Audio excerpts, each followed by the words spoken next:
Good afternoon. दोस्तों, आइए हम कबीर के उस दोहे की चर्चा या व्याख्या करेंगे जिस दोहे पर हमेशा उंगली उठती रही है, या उसके अर्थ को समझने में, या उसके और वैचारिक भिन्नता के कारण, या ये कह लीजिए कि कबीर ने उस दोहे के अंदर क्या समझा है और आम जनता उस दोहे को किस नजरिए से देखती है। आइए हम उसकी व्याख्या करते हैं और उसकी समझने की कोशिश करते हैं कि कबीर दास जी कहाँ तक सत्य या अपने ज्ञान के माध्यम से सत्य बात लोगों को बता रहे हैं। ये विदित है कि हम अच्छे से जानते हैं कि कबीर दास ने फटकार यानी धर्म के अंदर जो आडंबर है उन पर फटकार लगाई है, कड़ी से कड़ी आलोचनाएं की है। इसलिए कबीर दास जी एक समाज सुधारक के रूप में देखे जाते हैं। वो एक संत हैं, पढ़े लिखे हैं नहीं, और यह देखना है कि इनकी जो ज्ञान प्रकाष्ठा है वो कहाँ तक है। वो आंखों की देखी बात हमेशा करना चाहते हैं, और उसी का नतीजा ये रहा है कि चाहे वो हिंदू हो चाहे मुसलमान हो, अगर उन्होंने आडंबर देखा, उस आडंबर पर कड़ी आलोचना कबीर दास अपने दोहे के माध्यम से देना चाहते हैं। कबीर दास कोई कवि नहीं है, ये एक संत है। इनके द्वारा जो दोहे कहे गए हैं उसको इनके शिष्यों ने, या ये कह लीजिए कि जो उनके शिष्य थे, उन्होंने उसे बाद में लिपिबद्ध किया है। आइए कबीर दास के बारे में और आप थोड़ा सा चर्चा करेंगे कि कबीर दास की जो दोहे हैं, या ये कह लीजिए जो बीजक है साखी शब्द रामायणी, इस पर बहुतों ने कलम चलाया है, बहुतों ने इस पर शोध किया है, लेकिन फिर भी वो शोध में अंत यानी अर्थात निष्कर्ष तक पहुंचने में नाकाम नजर आते हैं। चाहे वो रामचंद्र शुक्ल रहे हो, चाहे हजारी प्रसाद द्विवेदी रहे हो, चाहे डॉक्टर मनमोहन सिंह रहे हो, चाहे आप कह लीजिए धर्मवीर भारती रहे हो, श्याम सुंदर दास जी भी इनके दोहे की जो है पुस्तक पढ़ते हैं, वो भी कुछ आलोचना करते हैं। इस तरीके से जो नए आलोचक ने कह लीजिए कि इनके दोहे की जो पारखी हैं वो आपके अभिलाष दास जी हैं। इन्होंने भी कबीर के ऊपर बहुत सारी व्याख्याएं दी है या टिप्पणियां की हैं, या उनके बारे में बताया है कि कबीर दास जी किस तरीके से आत्मा, परमात्मा, जीव या संसार को मानते हैं। लेकिन हम आज जो सामने आपको दिखाई दे रहा है ये दो दोहे, इसकी चर्चा करके हम अपनी वाणी को विराम देंगे। तो आइए हम इस दोहों को समझते हैं। सबसे पहला दोहा, तुझे हर मिले तो मैं पूजूं पहाड़, ताके ये चाकी भली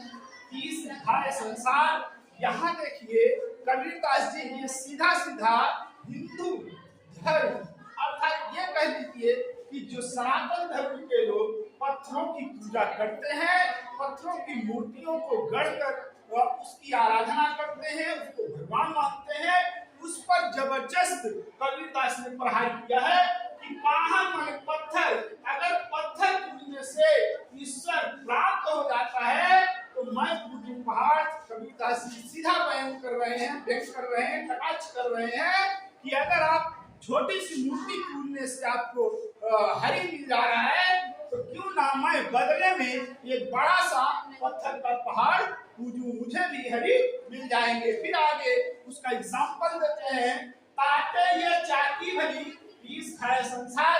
अर्थात कबीर दास ये कहना चाहते हैं कि पत्थर पूजने से, पत्थर की मूर्तियों की पूजा करने से ईश्वर नहीं मिलता है। उससे तो अच्छा है कि ताके ये चाकी भली, अर्थात घर में जो पत्थर की चक्की होती है जिसपे हम लोग गेहूं पीसते हैं या कोई अनाज पीसते हैं, तो वही कबीर दास जी कहना चाहते हैं, ताके ये चाकी भली, अर्थात वो घर की जो चक्की है वो उस पत्थर से यानी पूजने वाले पत्थर से बेहतर है इस खाए संसार, जिससे कि वो कुछ हमारे काम में आ जाता है। अर्थात उस चक्की से हम अनाज पीसते हैं और उससे जो आटा तैयार होता है उससे हम खाकर तृप्त होते हैं।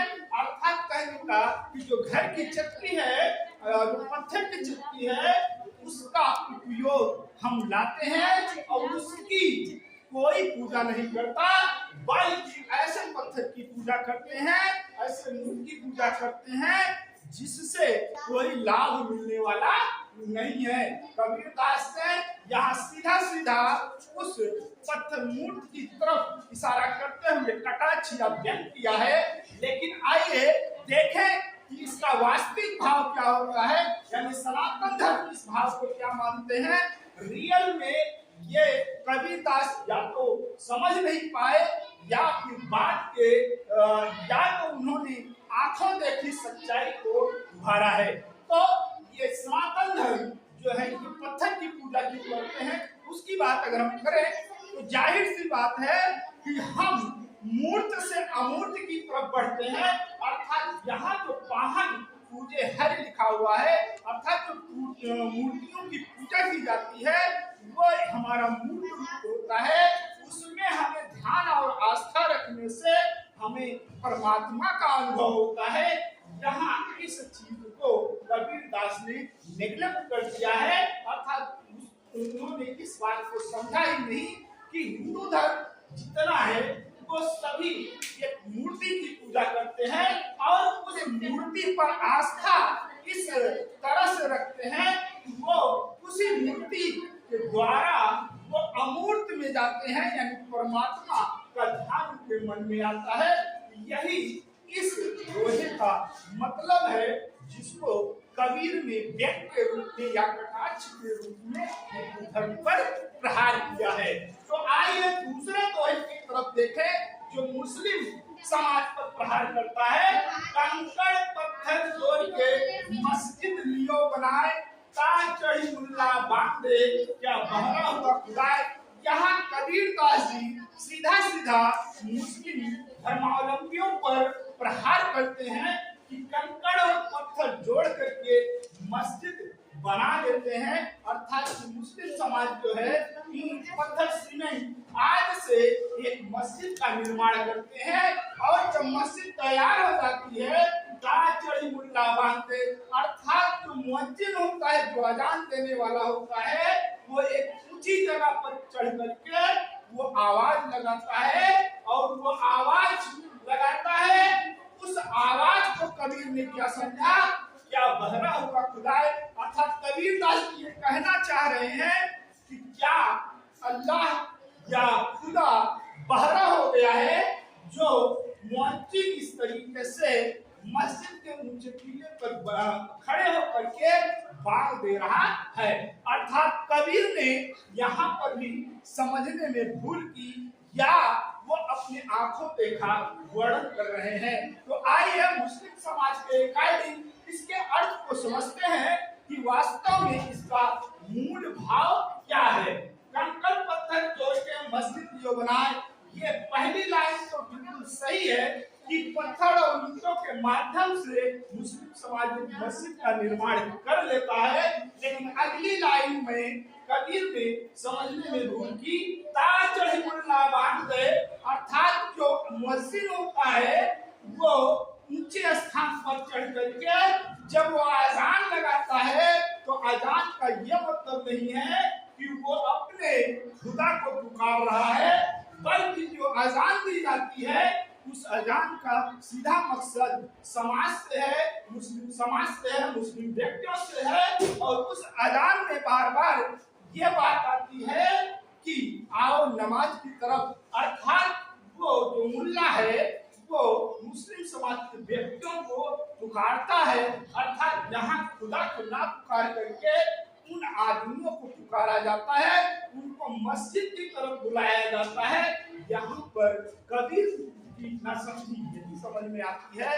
अर्थात जो भी है ये एक कटाक्ष तो है ही कबीरदास के द्वारा दिए गए, और इस दोनों दोहे पर कभी न कहीं टिप्पणियां होती रहती है कि कबीर ने यहाँ समझने की भूल की, या कोई हिंदू धर्म का व्यक्ति है तो वो बताता है कि यहाँ भूल की।